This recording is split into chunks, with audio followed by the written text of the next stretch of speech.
अंदर से एक विशाल दिव्य रूप प्रकट हुआ। वह था गरुदा। उसके पंख पर्वतों जितने विशाल थे। उसकी आंखों में अग्नि जैसी चमक थी। उसका शरीर मानव जैसा शक्तिशाली और उसका मुख एक दिव्य गरुड़ पक्षी जैसा। जब उसने पहली बार अपने पंख फैलाए तो आकाश में ऐसी ध्वनि गूंजी जैसे हजारों तूफान एक साथ उठ रहे हों। देवताओं ने यह दृश्य देखा और वे भी चकित रह गए। उसका तेज इतना प्रबल था कि कुछ क्षण के लिए आकाश अग्नि जैसा प्रतीत होने लगा। देवताओं ने सोचा, क्या यह कोई नया देवता है? कुछ ने सोचा, क्या यह अग्नि का कोई रूप है? लेकिन तभी उस दिव्य पक्षी राज ने अपनी शक्ति थोड़ी कम की ताकि संसार उसका तेज सह सके। वह धीरे धीरे नीचे उतरा और अपनी माता विनता के सामने खड़ा हुआ। विनता की आंखों से आंसू बहने लगे क्योंकि उसे समझ आ गया था कि यह कोई साधारण पुत्र नहीं, यह संसार का सबसे महान पक्षी राज बनने वाला है। कुछ समय बाद गरुड़ को एक बात समझ में आई। उसकी माता हमेशा उदास रहती थी। वह नागों की सेवा करती थी और कई बार अपमान सहती थी। एक दिन गरुड़ ने पूछा, माता, आप ऐसा जीवन क्यों जी रही हैं? विनता ने पहले कुछ नहीं कहा, लेकिन अंततः उसने पूरी कथा बता दी। कैसे वह खतरों से हार गया, कैसे उसे दासी बनना पड़ा और कैसे नाग उसे आदेश देते हैं। गरुड़ की आंखों में अग्नि जल उठी। उसने कहा, माता, यह अन्याय है, मैं आपको इस बंधन से मुक्त करूंगा। नागों ने उसकी बात सुन ली।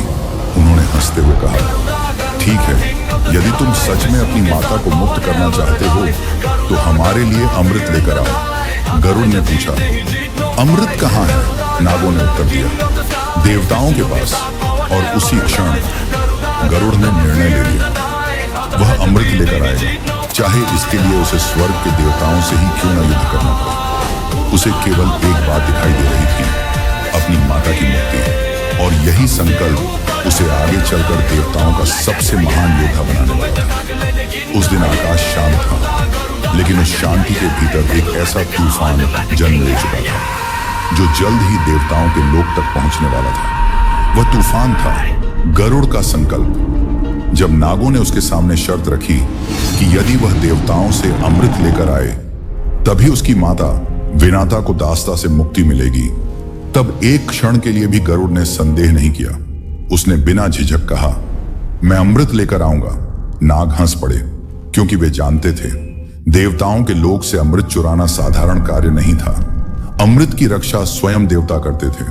उसकी रक्षा करते थे स्वर्ग के प्रहरी, और सबसे ऊपर उसकी रक्षा करता था देवताओं का राजा इंद्र। नागों को पूरा विश्वास था कि गरुड़ कभी वापस नहीं लौटेगा, लेकिन वे यह नहीं जानते थे कि यह वही क्षण था जब संसार का सबसे महान पक्षीराज अपने भाग्य की ओर उड़ान भरने वाला था। अगली सुबह गरुड़ ने अपनी माता के चरण स्पर्श किए। विनता की आंखों में चिंता थी। उन्होंने कहा, पुत्र, देवताओं से युद्ध करना आसान नहीं है, मैं तुम्हें खोना नहीं चाहती। गरुड़ ने शांत स्वर में उत्तर दिया, माता, आपने वर्षों तक अपमान सहा है, अब वह समय समाप्त होगा, मैं अमृत लेकर लौटूंगा। इतना कहकर गरुड़ ने अपने विशाल पंख फैलाए। जैसे ही उसके पंख हवा में उठे, धरती पर धूल का तूफान उठ गया। पेड़ झुक गए, नदियों की लहरें कांप उठी, और अगले ही क्षण गरुड़ आकाश की ओर उड़ चुका था। उसकी गति इतनी तीव्र थी कि कुछ ही क्षणों में वह बादलों से भी ऊपर पहुंच गया। लेकिन देवताओं का लोक इतनी आसानी से नहीं पहुंचने वाला था। रास्ते में अनेक भयानक प्रदेश थे। पहला प्रदेश था एक विशाल अग्नि का क्षेत्र। यह ऐसी अग्नि थी जो किसी भी जीव को भस्म कर सकती थी। उस अग्नि की लपटें पर्वतों जितनी ऊंची उठ रही थीं। गरुड़ ने उस दृश्य को देखा, लेकिन वह रुका नहीं। उसने अपनी गति और तेज कर दी, और अचानक उसने अपना आकार बढ़ा लिया। उसके पंख इतने विशाल हो गए कि वे बादलों को ढकने लगे। फिर उसने अपने पंखों को एक साथ फड़फड़ाया। इतनी शक्तिशाली हवा उत्पन्न हुई कि अग्नि की लपटें चारों ओर बिखर गईं। कुछ ही क्षणों में वह अग्नि मार्ग से हट चुकी थी। गरुड़ आगे बढ़ गया। आगे एक विशाल द्वीप था। उस द्वीप पर रहते थे अत्यंत भयानक दैत्य। उनका आकार पर्वतों जैसा था, और वे किसी भी आकाशीय जीव को देखकर उसे पकड़ने का प्रयास करते थे। जब उन्होंने गरुड़ को देखा तो वे गर्जना करते हुए आकाश की ओर उछले। उनमें से एक दैत्य ने कहा, यह विशाल पक्षी हमारा भोजन बनेगा। लेकिन वे ये भूल गए कि यह कोई साधारण पक्षी नहीं था। गरुड़ ने नीचे झपट्टा मारा। उसकी गति बिजली जैसी थी। कुछ ही क्षणों में उसने उन दैत्यों को अपने पंजों से पकड़ लिया और फिर उन्हें दूर समुद्र में फेंक दिया। द्वीप शांत हो गया। गरुड़ बिना रुके आगे बढ़ गया। लंबी यात्रा के बाद गरुड़ को तीव्र भूख लगी। उसका शरीर इतना विशाल था कि साधारण भोजन से उसकी भूख नहीं मिट सकती थी। वह पृथ्वी के एक वन में उतरा। वहां उसे एक विशाल हाथी और एक विशाल कछुआ दिखाई दिया। दोनों आपस में युद्ध कर रहे थे। गरुड़ ने उन्हें अपने पंजों में पकड़ लिया और उड़ गया। लेकिन जैसे ही वह उन्हें खाने के लिए बैठा, उसे एक समस्या दिखाई दी। वह जिस वृक्ष पर बैठा था, उसकी शाखाओं पर अनेक आरष्य तपस्या कर रहे थे। यदि वह शाखा टूटती तो वे नीचे गिर जाते। गरुड़ ने तुरंत निर्णय लिया। उसने शाखा को भी अपने पंजों में उठा लिया ताकि आरशियों को कोई हानि न पहुंचे। फिर वह दूर एक पर्वत पर जाकर बैठा और अपना भोजन किया। आरशियों ने उसकी करुणा देखकर आशीर्वाद दिया। उन्होंने कहा, तुम महान बनोगे। गरुड़ ने विनम्रता से प्रणाम किया और फिर से अपनी यात्रा शुरू कर दी। अंततः वह क्षण आया जब गरुड़ स्वर्ग के द्वार तक पहुंच गया। स्वर्ग के द्वार विशाल थे। उनकी रक्षा करते थे दिव्य योद्धा। जब उन्होंने गरुड़ को आते देखा तो तुरंत अपनी सेनाएं तैयार कर ली, क्योंकि उन्हें पता चल चुका था कि यह वही पक्षीराज है जो अमृत लेने आया है। देवताओं के सेनापति ने आदेश दिया, उसे रोक लो। तुरंत ही आकाश में हजारों दिव्य अस्त्र चमक उठे। बिजली जैसे बाण गरुड़ की ओर छोड़े गए। लेकिन गरुड़ रुका नहीं। उसने अपने पंख फैलाए और इतनी शक्तिशाली हवा उत्पन्न की कि अनेक अस्त्र रास्ते से हट गए। कुछ ही क्षणों में वह स्वर्ग की सेना के बीच पहुंच चुका था। अब युद्ध शुरू हो चुका था। देवताओं के योद्धा चारों ओर से गरुड़ पर आक्रमण कर रहे थे। कुछ ने अग्नि अस्त्र चलाए, कुछ ने वज्र समान बाण छोड़े। लेकिन गरुड़ की गति इतनी तेज थी कि वे उसे पकड़ नहीं पा रहे थे।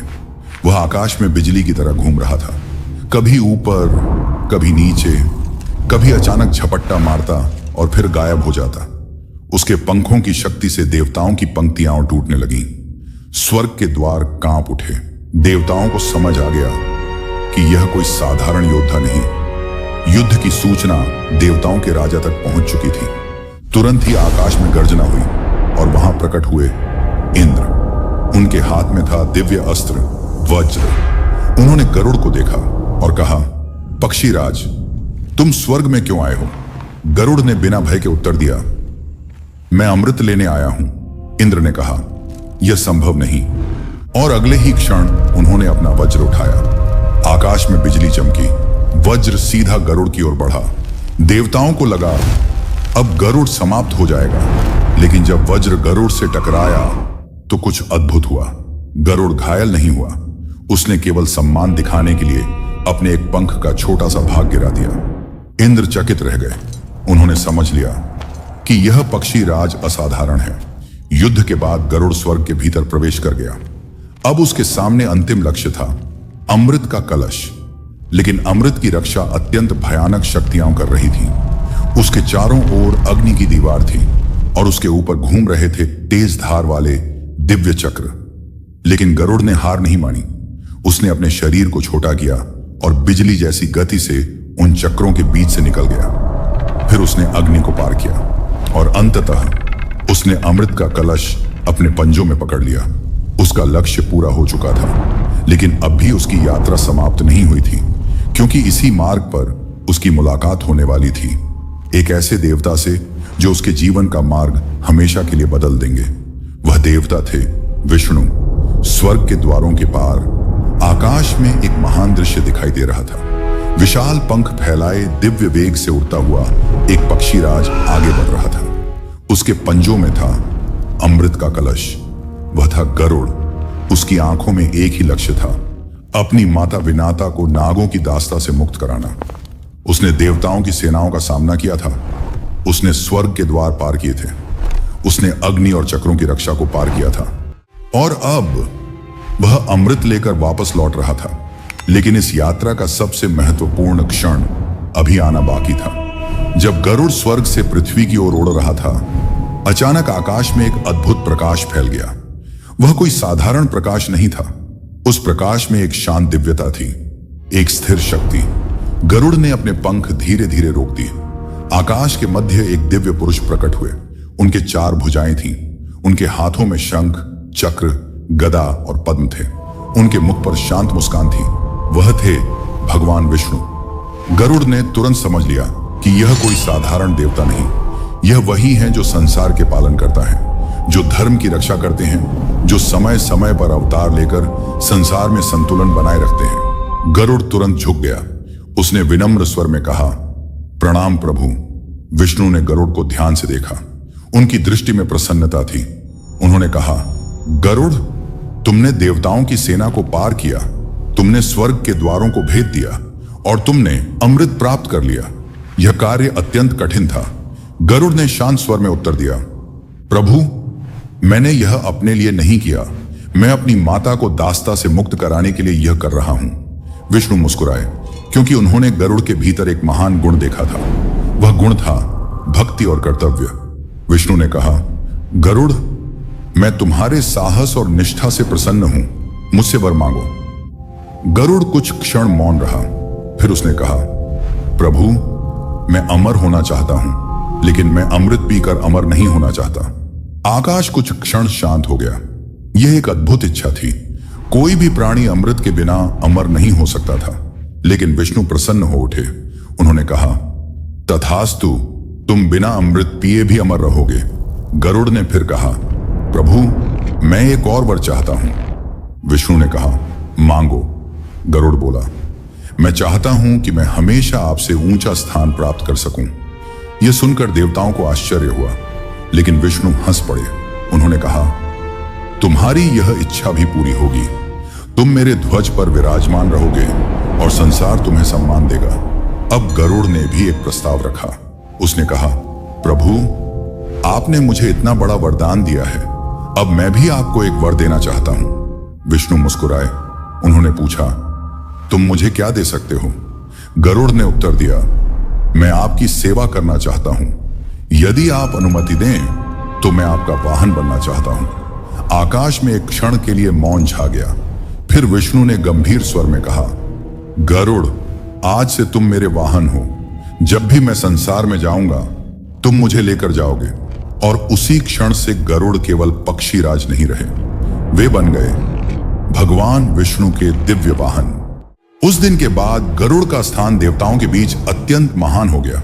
अब वह केवल एक शक्तिशाली पक्षी नहीं था, वह था धर्म का रक्षक, विष्णु का दूत और आकाश का सम्राट। जहां भी विष्णु का नाम लिया जाता, वहां गरुड़ का भी सम्मान किया जाता। लेकिन गरुड़ अपनी यात्रा भूल नहीं सकता था। उसके पंजों में अभी भी अमृत का कलश था। उसे अभी भी नागों के पास जाना था। उसे अपनी माता विनाता को मुक्त कराना था। विष्णु ने उसे आशीर्वाद दिया। गरुड़ ने प्रणाम किया और फिर अपने विशाल पंख फैलाकर वह पृथ्वी की ओर उड़ गया। अब उसकी उड़ान पहले से भी अधिक तेज थी, क्योंकि अब वह केवल एक योद्धा नहीं था, अब वह विष्णु का वाहन था। जब गरुड़ पृथ्वी की ओर जा रहा था, तभी एक बार फिर आकाश में गर्जना हुई। देवताओं के राजा इंद्र उसके सामने प्रकट हुए। उन्होंने कहा, गरुड़, तुम अमृत लेकर कहां जा रहे हो?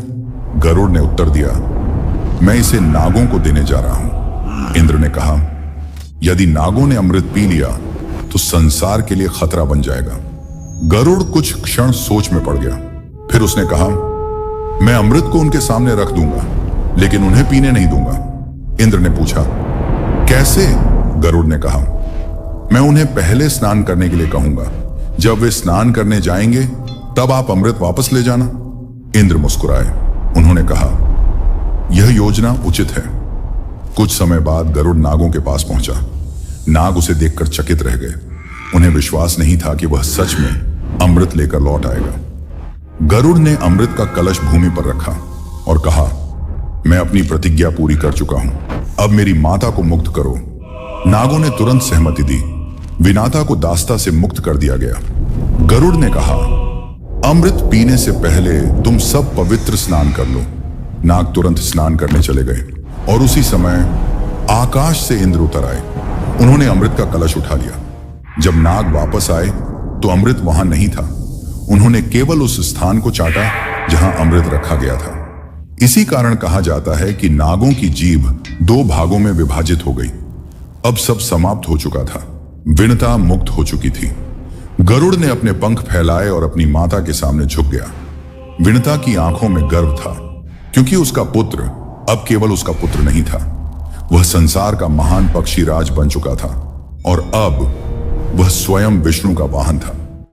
उस दिन के बाद आकाश पहले जैसा नहीं रहा, क्योंकि अब वहां एक ऐसा रक्षक था जिसकी शक्ति से देवता भी परिचित हो चुके थे। वह था गरुड़, जिसने देवताओं के लोक तक उड़ान भरी, अमृत प्राप्त किया और अपनी माता को दास्ता से मुक्त कराया।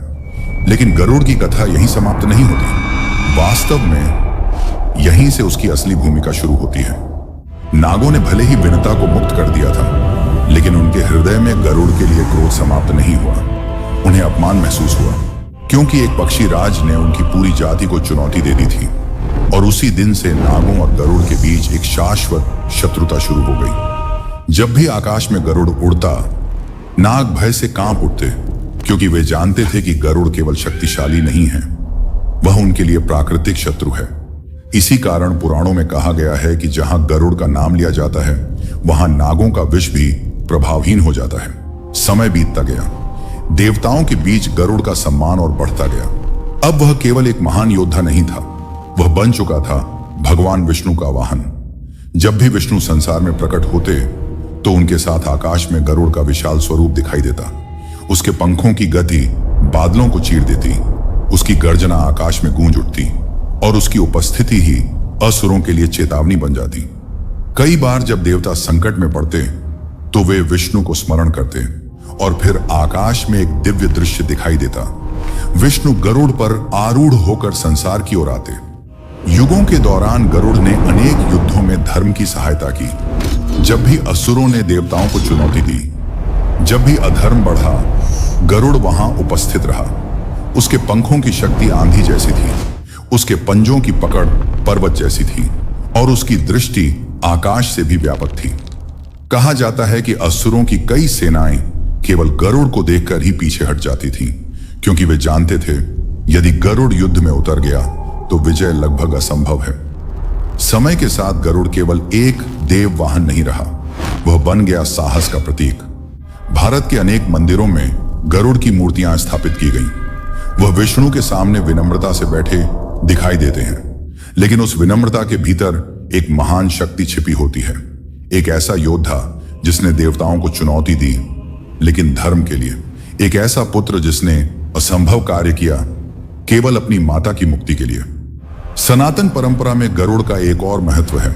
उन्हें विष का नाश करने वाला माना जाता है, क्योंकि नागों के साथ उनकी शत्रुता प्राचीन है। कई ग्रंथों में उल्लेख मिलता है कि जहां गरुड़ का स्मरण किया जाता है, वहां विष का प्रभाव कम हो जाता है। इसी कारण कई वैदिक मंत्रों में गरुड़ का आह्वान किया जाता है। महान ग्रंथों में भी गरुड़ का उल्लेख मिलता है, विशेष रूप से महाभारत में, क्योंकि गरुड़ केवल विष्णु का वाहन ही नहीं, बल्कि वह कश्यप ऋषि की संतति भी है और उसी वंश से देवता, नाग और अनेक महान पात्र उत्पन्न हुए। इसीलिए गरुड़ की कथा केवल एक पक्षी राज की कहानी नहीं है, यह पूरी सृष्टि के संतुलन से जुड़ी हुई कथा है। युग बदलते गए, राज्य बदलते गए, देवताओं और असुरों के युद्ध भी बदलते रहे, लेकिन आकाश का एक नियम कभी नहीं बदला। उस आकाश का राजा हमेशा एक ही रहा, गरुड़। उसके पंखों की छाया पर्वतों पर पड़ती है, उसकी उड़ान बादलों को चीर देती है और उसका नाम आज भी शक्ति का प्रतीक माना जाता है। गरुड़ की कथा सिर्फ शक्ति की कथा नहीं है, यह तीन महान गुणों की कथा है: भक्ति, साहस और कर्तव्य। एक पुत्र जिसने अपनी माता के लिए स्वर्ग तक युद्ध किया, एक योद्धा जिसने देवताओं से भी भय नहीं किया और एक सेवक जिसने अंततः विष्णु की सेवा को चुना। इसी कारण गरुड़ केवल एक पौराणिक पात्र नहीं है, वह सनातन धर्म में धर्म की रक्षा करने वाली शक्ति का प्रतीक है। आज भी जब किसी मंदिर में भगवान विष्णु की मूर्ति स्थापित होती है, तो उसके सामने गरुड़ की मूर्ति अवश्य होती है। वह फोल्डेड हैंड्स में बैठा होता है, मानो वह हमेशा तैयार है। जब भी विष्णु आदेश दें, वह तुरंत आकाश में उड़ान भर सके। और शायद आज भी जब कहीं अधर्म बढ़ता है, तो आकाश के उस पार गरुड़ अपने पंख फैलाकर धर्म की रक्षा के लिए तैयार रहता है। इस प्रकार एक साधारण अंडे से जन्मा पक्षीराज बन गया। देवताओं का महान योद्धा विष्णु का दिव्य वाहन और आकाश का शाश्वत सम्राट, वह है गरुड़। यदि आपको सनातन धर्म की ऐसी ही रहस्यमयी और दिव्य कथाएं पसंद हैं, तो इस चैनल को सब्सक्राइब करना न भूलें, क्योंकि अगली कथा में हम मिलेंगे एक और ऐसे रहस्य से जिसे समय भी छिपा नहीं सका।